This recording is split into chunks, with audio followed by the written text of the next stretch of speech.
주를 찾는 자를 다 주 안에서 즐거워하고 기뻐하게 하시는 주님, 우리를 세상에서 어린아이처럼 보호하시다가 거룩하고 복된 주일에 하나님의 전으로 불러주신 은혜와 그 크신 사랑에 영광과 감사를 드리옵나이다.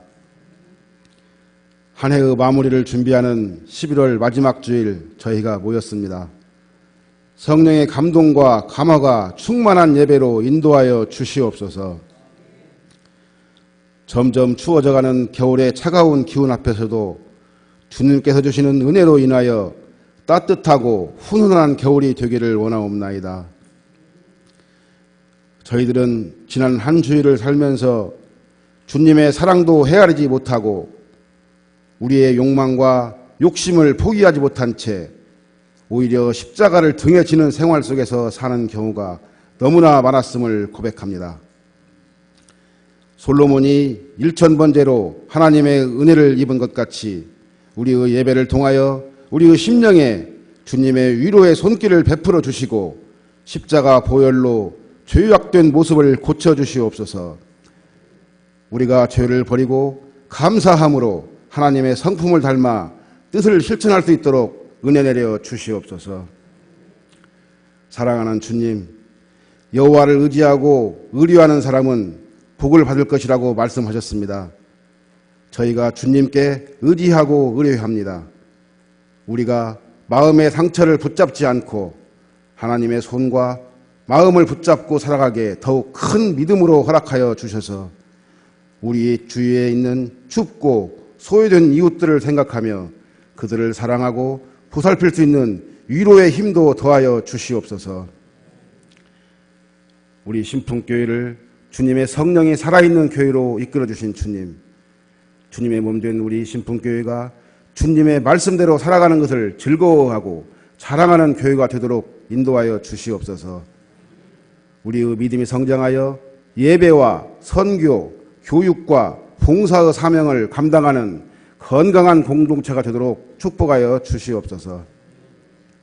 사랑의 주님, 우리의 영혼이 주님의 은혜를 사모하며 하늘의 보좌를 우러러 경배하며 우리 성도들이 서로 사랑할 수 있는 은사를 받아 하나님의 사랑으로 하나 되게 하여 주시고 우리의 믿음이 말씀과 진리로 날마다 바르게 성장하여 주님께서 주시는 은혜의 체험이 넘치도록 인도하여 주시옵소서. 오늘 주님의 귀한 말씀을 전하시는 목사님에게 성령님이 동행하심으로 말씀을 증거함에 부족함이 없고 듣는 우리 모두에게는 영의 충만한 양식이 되게 하셔서 우리의 삶의 기본과 믿음의 뿌리가 되어 하나님을 바라보며 살아가는 지혜로 채워 주시옵소서. 사랑의 하나님, 우리 교회에서 알게 모르게 헌신하는 모든 분들의 귀한 손길과 가르치는 선생님과 배우는 하나님의 귀한 자녀들 모두에게 주님 안에서 다 이루어주시고 성취시켜 주시옵소서. 우리를 사랑하시는 주님, 오늘도 기쁜 마음과 즐거운 마음으로 찬양하는 신풍 성가대원들의 삶을 풍성하게 채워주시고 찬양을 통하여도 은혜가 넘치도록 축복하여 주시옵소서. 하나님을 알게 하여 주님의 기뻐하시는 모습으로 행복하게 살기를 소망하며 예수님의 이름으로 간절히 기도드리옵나이다. 아멘.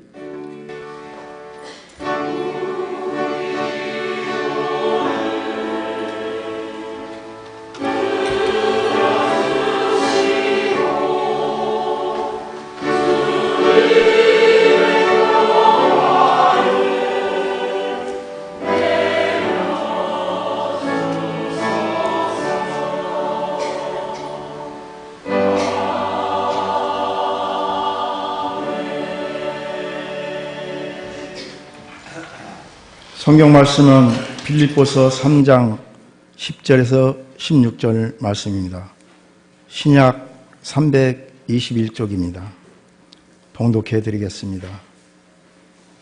내가 그리스도와 그 부활의 권능과 그 고난에 참여함에 알고자 하여 그 죽으심을 본받아 어떻게 해서든지 죽은 자 가운데서 부활에 이르려 하노니 내가 이미 얻었다 함도 아니요 온전히 이루었다 이루었다 함도 아니라 오직 내가 그리스도 예수께 잡힌 바 된 그것을 잡으려고 달려가노라. 형제들아, 나는 아직 내가 잡은 줄로 여기지 아니하고 오직 한 일, 즉 뒤에 있는 것은 잊어버리고 앞에 있는 것을 잡으려고 표대를 향하여 그리스도 예수 안에서 하나님이 위에서 부르신 부름의 상을 위하여 달려가노라. 그러므로 누구든지 우리 온전히 이룬 자들은 이렇게 생각할지니, 만일 어떤 일에 너희가 달리 생각하면 하나님이 이것도 너희에게 나타내시리라.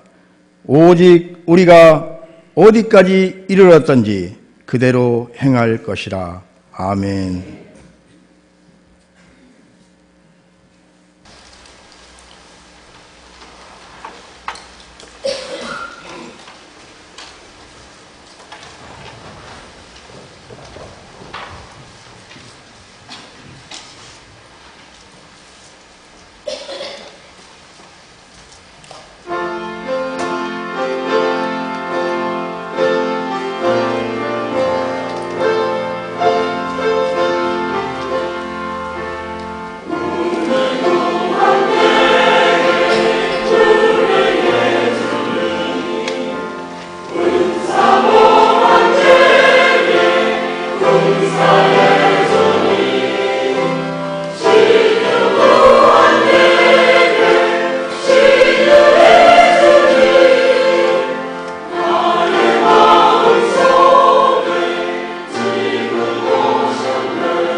표대를 향하라는 주제로 말씀 선포하실 때 크신 은혜 받으시기 바랍니다.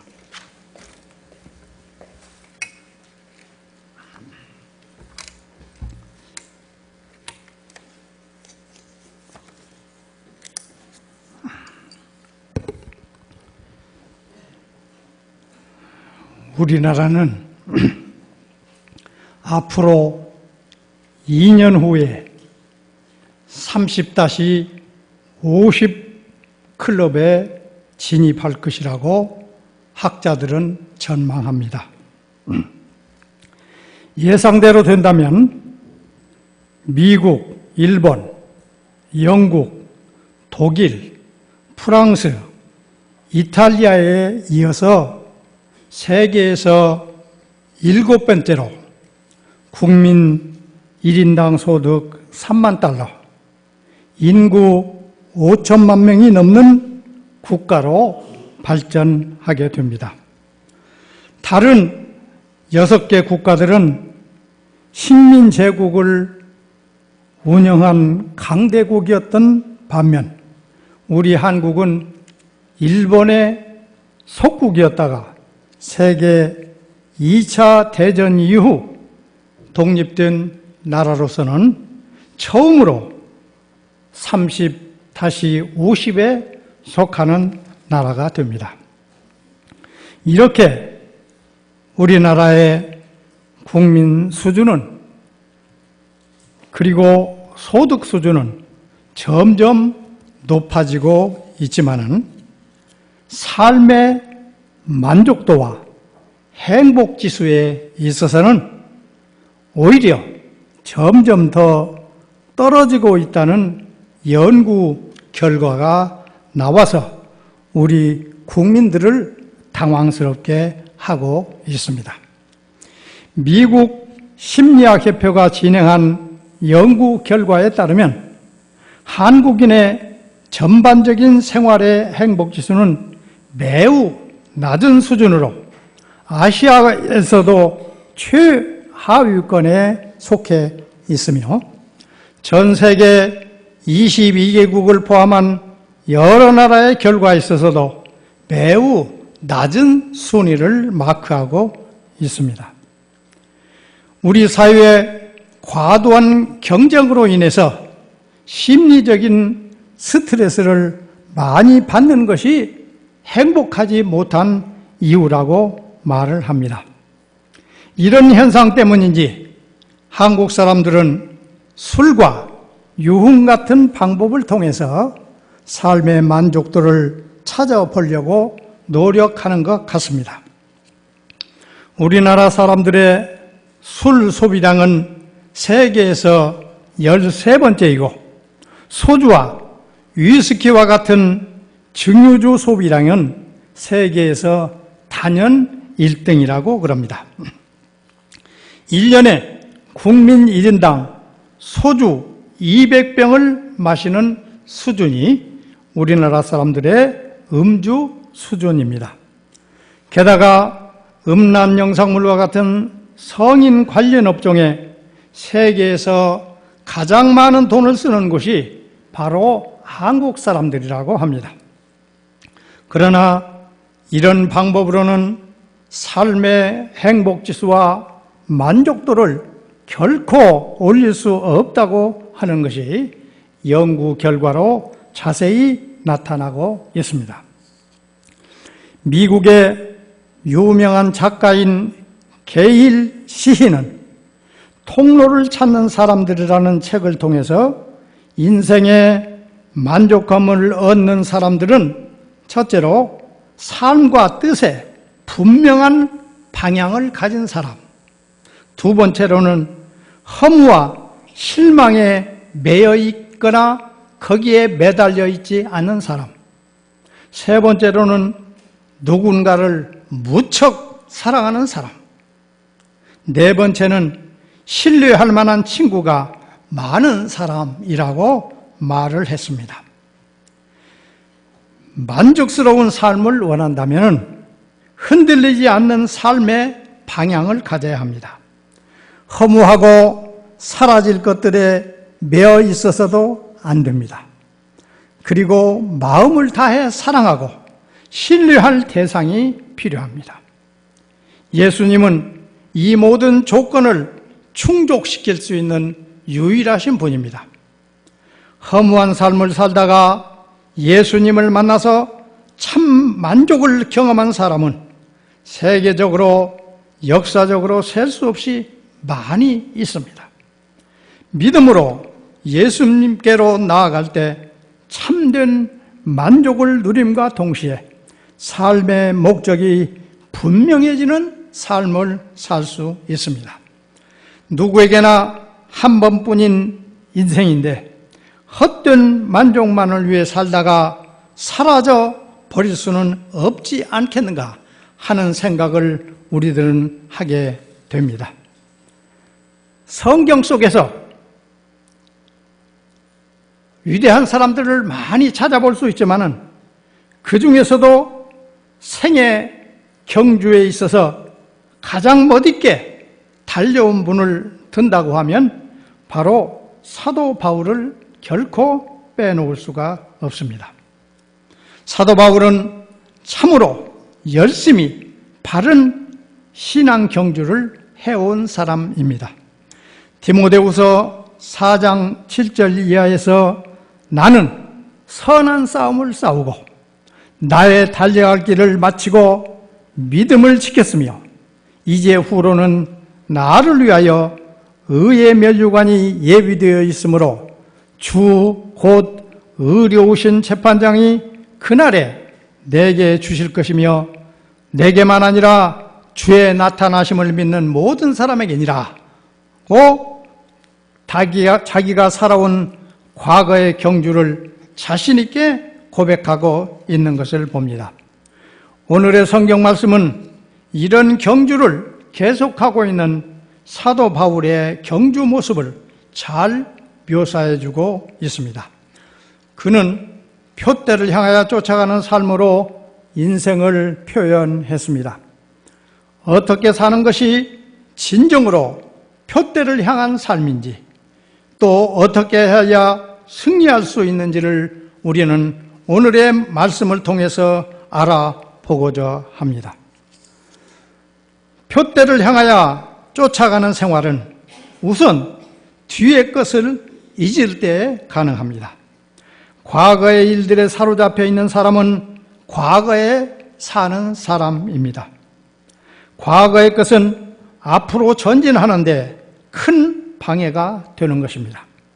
흔히 청소년기는 미래를 바라보고 가는 과정이기 때문에 미래에 사는 사람들이며 장년기는 현재의 일에 열중하기 때문에 현재에 사는 사람들이고 노년기는 과거의 일을 회상하며 살기에 과거의 사람들이라고 합니다.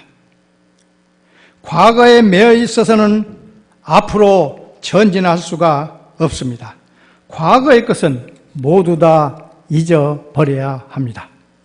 그러므로 사도 바울은 과거의 것은 잊어버리고 열심으로 앞을 향해서 달려갔습니다.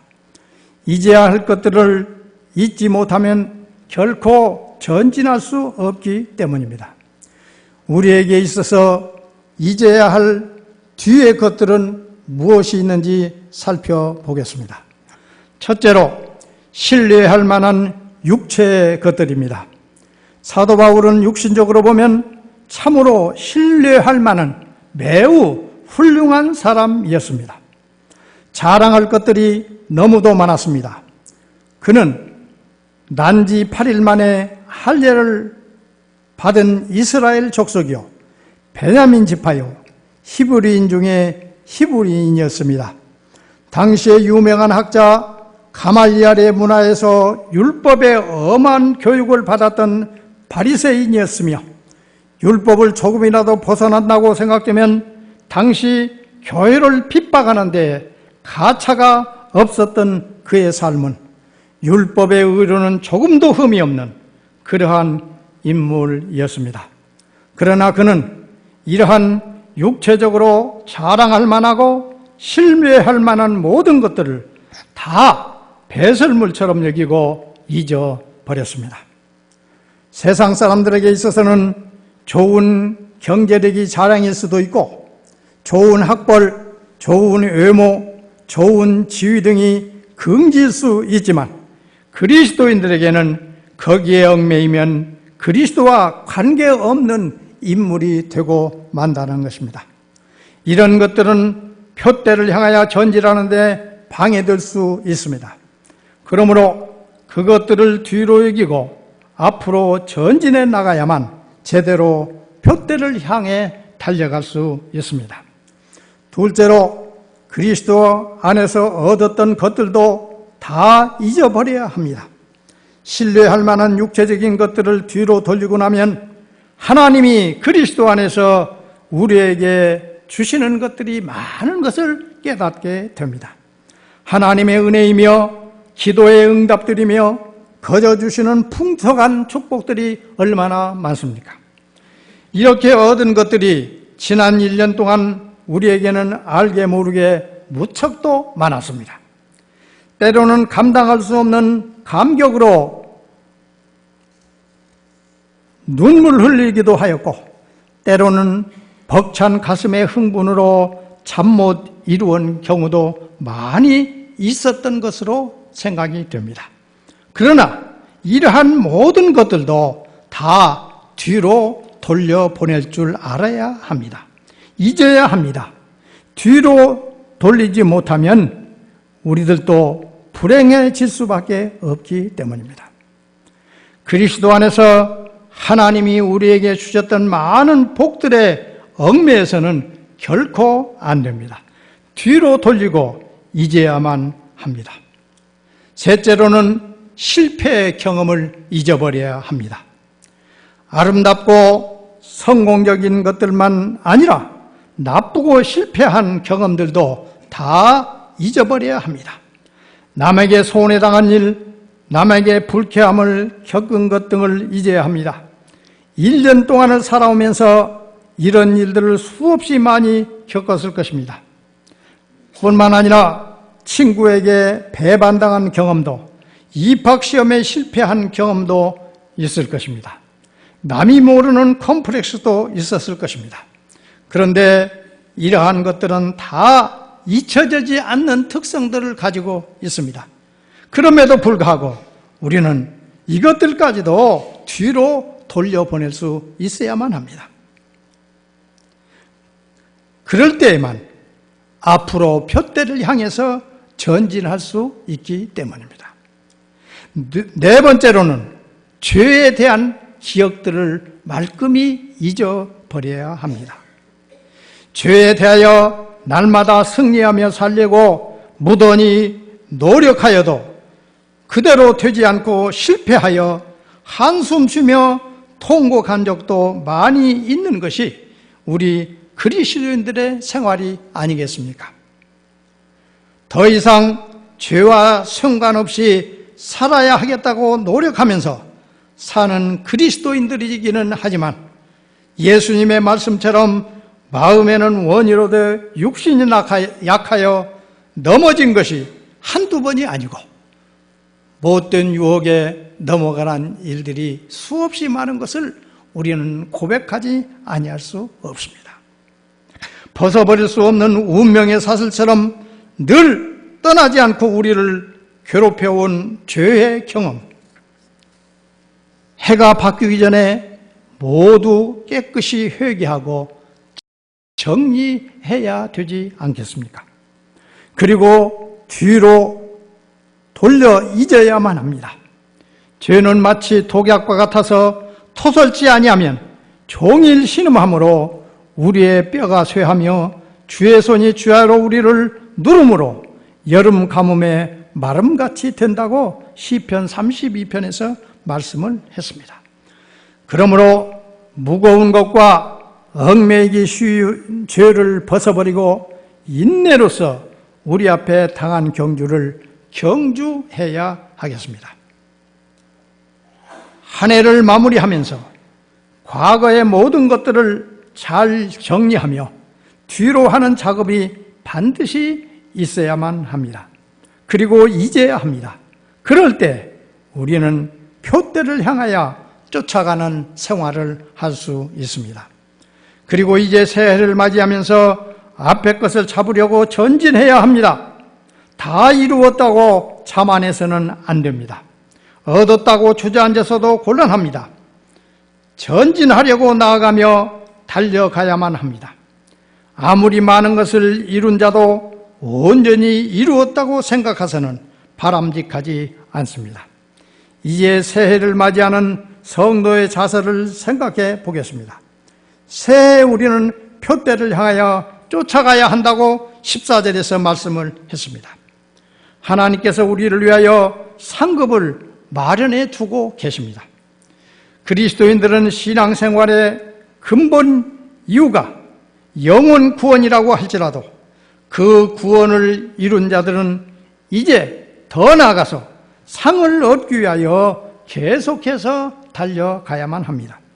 쉬지 않고 계속 천성을 향하여 달릴 수 있어야 합니다. 그러기 위해서 첫째로 우리는 목표가 분명해야 된다고 14절에서 말씀하고 있습니다. 우리의 목표는 오직 하늘나라입니다. 하늘나라에서 믿는 자에게 상금을 주기 위해 준비하고 계시는 주님을 바라볼 수 있어야만 합니다. 그분이 기다리고 계십니다. 의롭게 열심히 달린 자에게 주실 상급을 준비하고 우리를 기다리고 계십니다. 그러므로 그리스도에게는 분명한 목표가 있습니다. 힘들고 어려워도 아무리 괴롭고 낙심이 되어도 하나님을 바라보아야 합니다. 그래야만 새 힘이 솟구치게 될 것입니다. 출애굽한 이스라엘 백성들은 가나안으로 인도하던 모세에게 수없는 고비가 있었지만은 그는 백성들의 그 많은 불만을 되새기면서도 오직 하나님을 바라보면서 그 고난을 극복할 수 있었고, 집을 나간 탕자가 멀리서도 아버지를 생각했을 때 아버지께로 돌아갈 용기가 생겨난 것입니다. 힘들고 어려운 일들이 수없이 우리를 기다리고 있어도 분명한 목표를 세운 사람은 반드시 그것을 극복할 수 있고 그 목표에 도달할 수 있게 될 것입니다. 믿음의 주요 또 온전케 하시는 이인 예수를 바라보아야 합니다. 그분은 우리의 분명한 목표시며 우리가 도달해야 할 완성자이십니다. 둘째로 우리는 상을 바라봐야 한다고 12절에 말씀하고 있습니다. 운동장에서 다람질하는 자들이 다 달아날지라도 오직 상 얻는 자는 하나인 줄을 너희가 알지 못하느냐. 너희도 얻도록 이와 같이 다름질하라. 고린도전서 9장 20절에 말씀하고 있습니다. 분명한 목표인 예수 그리스도를 바라보면서 상 얻을 것을 생각하고 달려가야 합니다.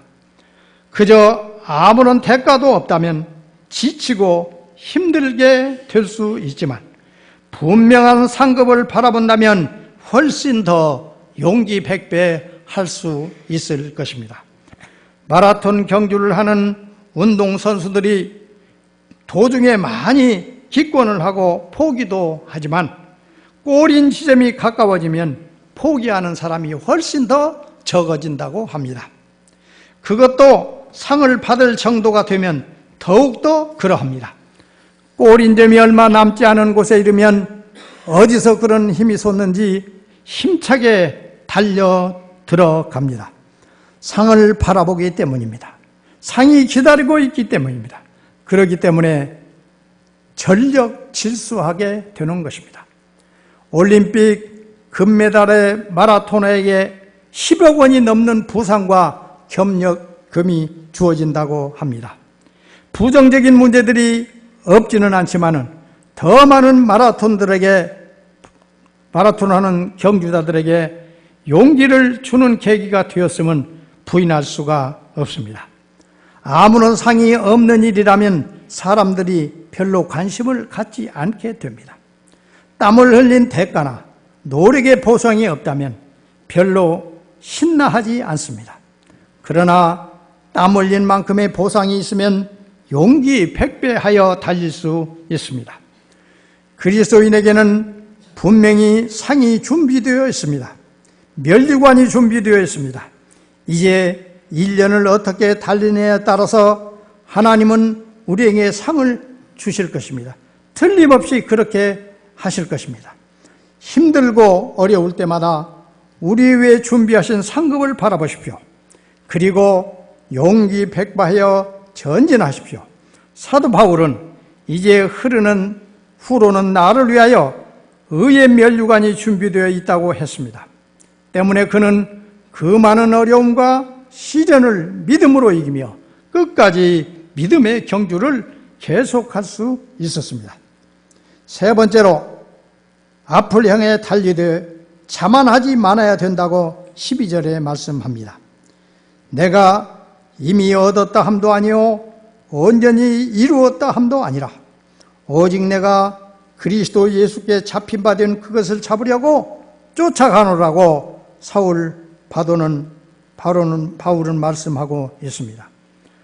달리되 결코 이미 모든 것을 다 이룬 것처럼 자만해서는 안 된다는 것입니다. 예수님을 위하여 결혼하는 것도 포기하고 일생을 복음 전파에 바치신 바울 사도도 결코 이루었다고 자만하지 않았습니다. 이제는 되었다고 만족하지도 않았습니다. 그저 열심으로 달렸을 따름입니다. 실패한 사람들의 문제점 가운데 하나가 자만심입니다. 이만하면 되었다는 안도감 때문입니다. 그러나 바람직하지 않습니다. 왜냐하면 우리에게는 완전이라는 것이 없기 때문입니다. 완전은 오직 하늘나라에만 있습니다. 1년을 살아가면서 무엇을 좀 이루었다고 다 된 듯 생각하면 곤란에 빠지기 쉽습니다. 정지해서는 안 됩니다. 그저 열심히 달려가야만 합니다. 완전은 주님께만 있습니다. 누구든지 마찬가지입니다. 그러므로 믿음이 성숙한 사람은 이와 같이 앞을 향해서 달려가면서 살아야만 합니다. 완전은 하나님께만 있는 것이라고 생각하고 주님의 인정해 주심을 위해 열심히 달릴 따름입니다. 자만은 금물입니다. 자만하는 자는 결코 전진할 수 없습니다. 자만하는 사람은 하나님을 싫어하는 사람 중에 속합니다. 그저 목표를 향하여 부지런히 달려가는 사람만을 하나님께서는 사랑하고 계십니다. 이제 곧 한 해가 가고 새해를 맞이합니다. 묵은 해를 보내야 합니다. 그리고 잊어야 합니다. 뒤의 것을 뒤로 돌릴 때 새해를 바로 맞이할 수 있습니다. 새술은 새 부대에 담아야 한다고 주님께서는 말씀하셨습니다. 그리고 앞에 있는 푯대를 향하여 쫓아가야 합니다. 우리의 목표이신 예수 그리스도를 바라보아야 합니다. 상급이 준비되어 있음을 결코 잊지 말아야 합니다. 의의 면류관을 주의 나타내심을 사모하는 모든 자들을 위하여 준비해 두셨다고 말씀했습니다. 우리는 다음 한 해를 주님과 함께 기쁨으로 맞이하십시다. 그리고 1년 내내 주님과 같이 동행하여 승리하시는 여러분들이 되시기를 바랍니다. 결론 삼아 얘기 하나를 하겠습니다. 밭을 많이 농사 짓고 있는 농부가 쟁기로 밭을 갑니다. 그런데 경험이 많은 농부는 밭을 갈 때에도 조금도 그 줄이 틀어지지 않습니다. 반듯하게 그 밭을 갑니다. 그런 농부 아버지를 보고 있던 아들이 군대에 갔다가 휴가차 집에 왔습니다. 아버지가 힘들게 농사 짓는 것이 안쓰러워서 아버지, 제가 쟁기질을 한번 해보겠습니다. 그리고는 아들이 아버지의 쟁기를 뺏어서 쟁기질을 하는데 그 아들이 쟁기질을 한 모습은 어떻겠습니까? 꾸불꾸불 뱀처럼 꾸불꾸불합니다. 아버지가 그것을 보면서 왜 너의 쟁기질이 이렇게 꾸불꾸불 틀어진지 아느냐? 모르겠는데요. 그때 아버지가 말씀을 했습니다. 나는 쟁기질 할 때 저 앞에 보이는 저 큰 소나무 저것만 꼭 바라보면서 쟁기질을 한다. 그래서 줄이 안 틀어져. 근데 너는 앞에 목표가 없어서 이리저리 틀어지는 것이다. 그렇게 아들을 타일러 주었다고 합니다. 1915년을 맞이하는 우리 신풍교회 사랑하는 성도 여러분, 오직 예수만을 향해서 틀어지지 않고 똑바로 전진하는 여러분이 되셔서 축복받는 하나가 되기를 소원합니다. 감사합니다. 기도하겠습니다. 고마우신 아버지 하나님, 저희들에게 표대를 주셨는데 우리들은 종종 그 표대를 이탈하여 살아가고 있을 때가 얼마나 많습니까? 주님, 우리가 한 해를 반성하면서 새해를 맞이하려고 합니다. 주님, 저희들의 인도자 되시고 저희들의 간섭자 되셔서 저희들이 바른 길을 가고 똑바른 길을 갈 수 있도록 주님께서 인도하여 주시옵소서. 예수님의 이름으로 기도하옵나이다. 아멘.